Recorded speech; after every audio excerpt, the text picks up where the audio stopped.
Time after time, we jump into new experiences with preconceived notions based on word of mouth, personal observations, or biases.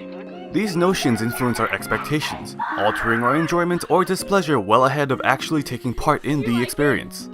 Even more so when we partake in any form of visual media or entertainment. Now, why am I bringing this up? Because over time, I've developed this annoying sense of needing to be meticulous when it comes to exploration. Checking every corner, nook, and cranny for treasure, unlockables, items, 100% map coverage all in one go.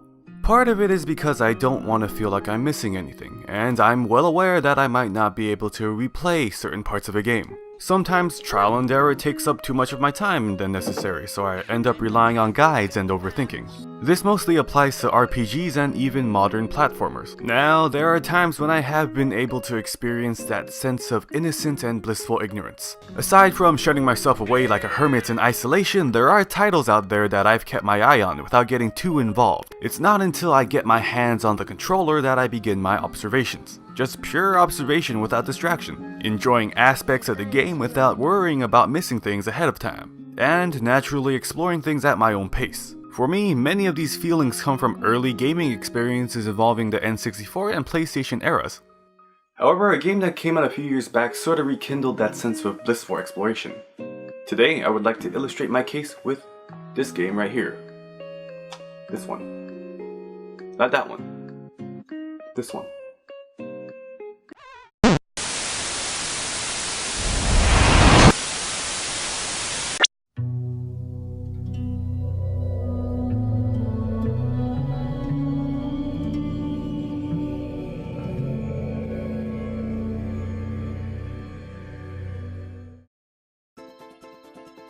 There was once a time when it came to games we just took them for what they were, not necessarily judging them beforehand or comparing them to predecessors. In this era of pre-release teasers, easily accessible information, and speculation galore, it's really difficult to not try and rip a title to shreds and judge every aspect of it before it even comes out.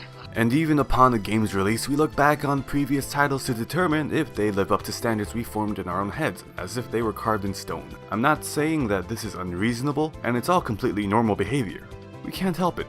Sometimes it's fun. But there are times when I do wish that I can just enjoy a game for what it is without getting too hyped or getting drowned in possible misinformation. Speculation can be fun, but you don't have to be consumed by it. With the Journey, I managed to somehow avoid it for quite some time. I was aware of its existence, but other than hearing that it won various Game of the Year awards, I was late. Fashionably late, but late nonetheless. I ended up picking up a collector's edition for cheap just this past year, and it kind of just sat there until recently. Alone. Like a lotus which grows in the water yet remains untouched by the water. But I decided to pop it in the dusty old PS3 one day, and then...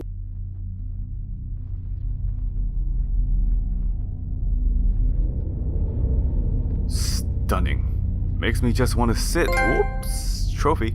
Makes me just want to take it in and appreciate the desolate stillness here. As we hit start, we are introduced to what I consider to be a rather powerful interlude. Despite being set in a desert, an environment often associated with despair or hardship, you also get this sense of wonder as you are shown the vastness of the landscape with unknown geographical markers riddled along the sand.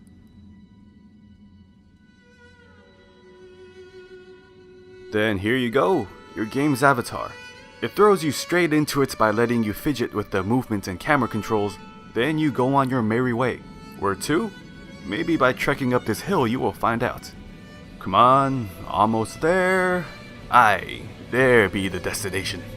And a nice little title drop to go with it. At this point I'm merely enjoying the scenery, appreciating the textures of the environment and wondering how expansive everything could be. I also now have a sense of objective, but what more is there?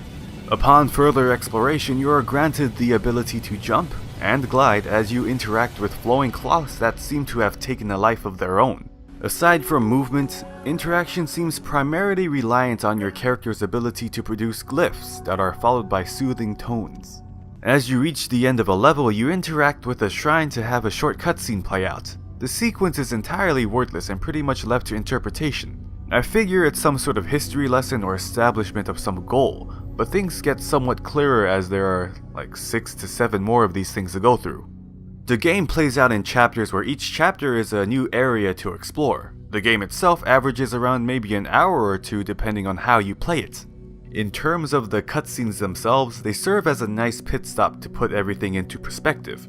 Nothing in the game blatantly tells you anything about who, what, when, where, or why, but moments like these start getting you thinking and invested in possibly finding answers along the way. The rest of the game plays out pretty much the same until the end.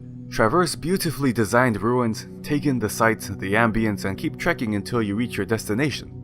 I'm not saying it's monotonous or anything of the sort. If anything, anyone's first playthrough is sure to be mesmerizing. Even watching the footage I recorded of another playthrough still gives me shivers and tingling sensations through my body. I assume I don't need to get that checked out.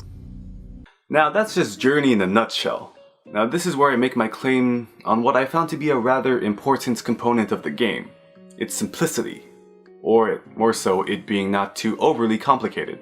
It's not that other games have too much going on, so to say. It's just sometimes it's difficult to take everything in and appreciate what the creators put work into visually, especially if you're constantly having to deal with enemies or plot. I mean, I enjoy exploration, unlocking things and finding hidden gems. However, most of the time it seems like these activities serve as a transition from the main gameplay or act as a brief change of pace.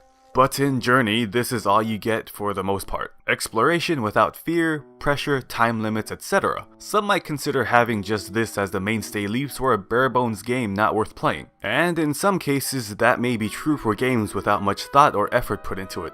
Well, I guess some games with effort put into it can also fall flat. But, you know, that's what I find so charming about Journey. Despite being simplistic in overall game design, it grasps your attention and focuses it on the beauty of it all. The usage of your senses, visual and auditory, sort of just happens naturally without having to stop and move the camera around. Though I surely welcome doing that here as well. With me, exploration within each environment triggered a sense of elation as well as various other emotions depending on the setting.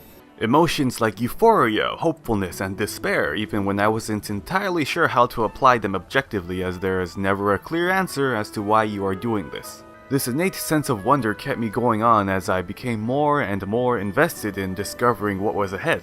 Small things like noticing how your character model interacted with the terrain to the ever-changing background scores always felt refreshing and pleasant. Also, everything in the game just felt like it flowed.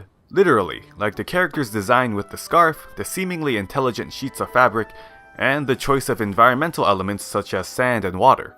The wispiness of how the character moves and you flutter around just complements the physical elements of the game so well. And we can't forget the music. The melodic themes playing in the background gives you a sense of understanding of your current situation, or from events to come. Say for example, if I could title each chapter based on what I felt, what emotion or themes resonated with me the most as a result from the culmination of all these elements, here's how. Chapter 1, A New Dawn.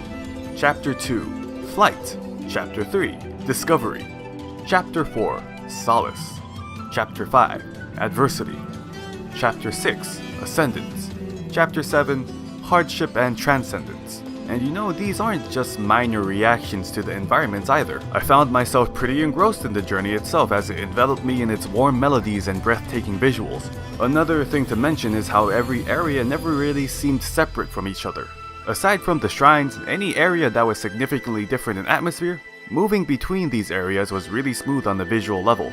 The color palettes chosen and the lighting effects melded beautifully for a seamless change in environments. Dynamic, yet smooth, might be a good way to put it. There is also the multiplayer aspect of the game in which I did manage to take part in, though for recording purposes I never really came across any significant experiences.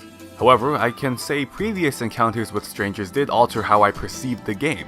All of a sudden there was a stranger, but you both probably have the same understanding of the world around you despite being barred from conventional forms of communication. And these moments carried their own worth as well, as every encounter with a new player provides a different form of play or progression. One person might lead more, another may always wait for the other while cheering them on, and some may make it a race to the end. Though overall, both players must travel while assuming the other person has the same motives in mind, similar emotions, or attempt to perform a cross-console mind meld. In the end, despite how grand the world of Journey may seem, you are still confined to particular areas in which you can focus on your objective. I found it simple in its presentation, but deep enough to evoke emotional traits that re-establish our humanity. Overall, Journey is certainly an experience that rekindled a certain flame I have for gaming. For quite some time, I've been in a bit of a rut in finding a spark to get me going or just even starting the things I want to do. But due to current situations and time restraints, the lack of time had me justify not beginning something simply because I was afraid of not being able to finish it.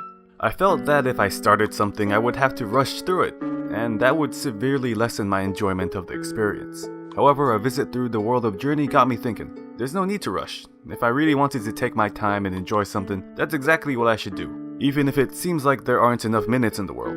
The realization that I had to wipe my mind of all these doubts and preconceptions finally kicked in.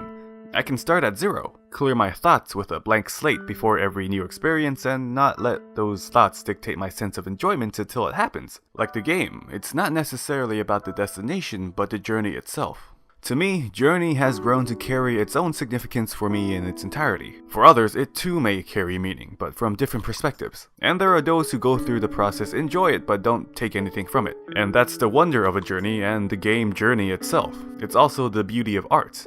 It's all in your own interpretation and what meaning you create yourself through the experiences you acquired. For those of you out there who have played through Journey, go ahead and share what you took from it. For those who haven't, I urge you to give it a shot.